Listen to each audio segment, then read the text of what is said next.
Hey, really glad to see you. And for me, clearing my ancestral toxicity has been really important so I can live much more freely. Otherwise, I'm carrying around a bag of stuff that doesn't belong to me. And in my family, there are specific traits that seem to replay marriages that there is infidelity, addictions run rampant, and child abuse um, also is well sprinkled throughout on both sides, on my mother's side and my father's side.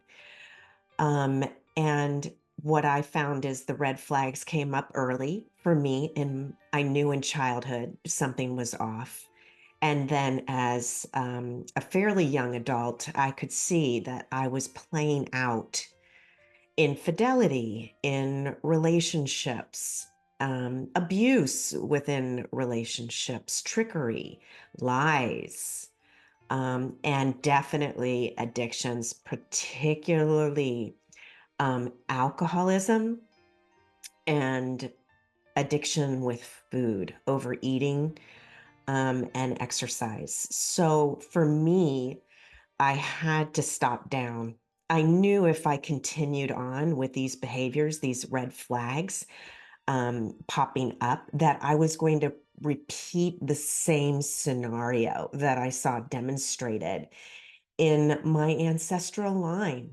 And this is really going to sound hooey, but I feel like that's one of my missions here on the planet is to clear some of this toxicity, to face it head on, confront it, and to walk through it. A big one as a woman, I felt I needed a man to be okay, to be safe. It was so ingrained in the fabric of my being that in most relationships, I didn't feel safe enough unless I was carrying the bulk of the role and the weight within the relationship. I didn't feel safe. So even though I dreamt of the traditional man takes care of the woman scenario, I wouldn't even feel safe enough in my own being to be in a relationship like that. And then yet I resented playing that role.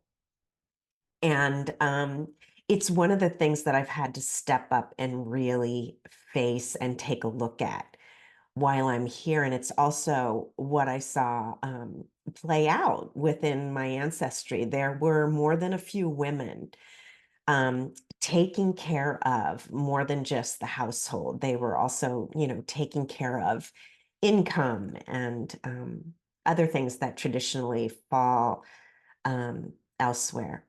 And I'm not saying that's a bad thing. I'm just saying within my own relationship, I allowed it to wear me down to a nub because ultimately what was fueling that was my own fear of abandonment, huge fear of abandonment and being left and not being able to make it. So it's been really important for me to step up and face these things. Addiction was another. Mental illness was another. I had a real bout with depression.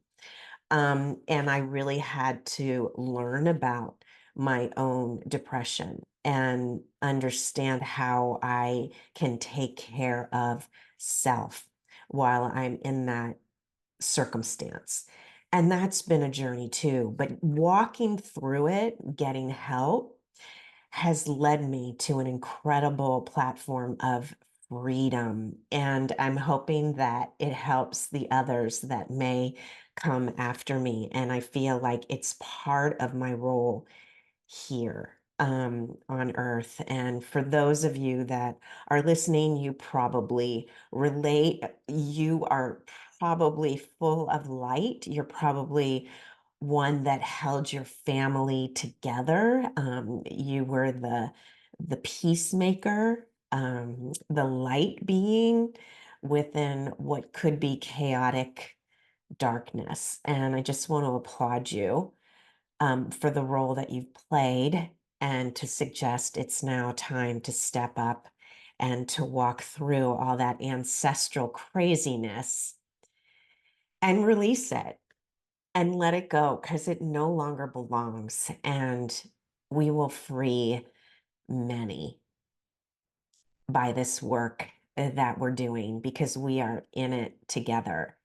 So there's lots of new updates on the website. There's one-to-one coaching packages. There's mentorship if you need a hand to walk through. And believe me, we are in this together. If this video has helped you, please consider sharing it.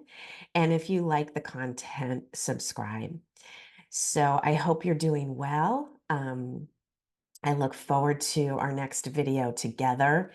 And I hope you're willing to take a look at clearing your own ancestral craziness because it's the clear way to live in freedom, in happiness, and joy, which is where I hope you are in this moment. Take good care, and I'll see you next time.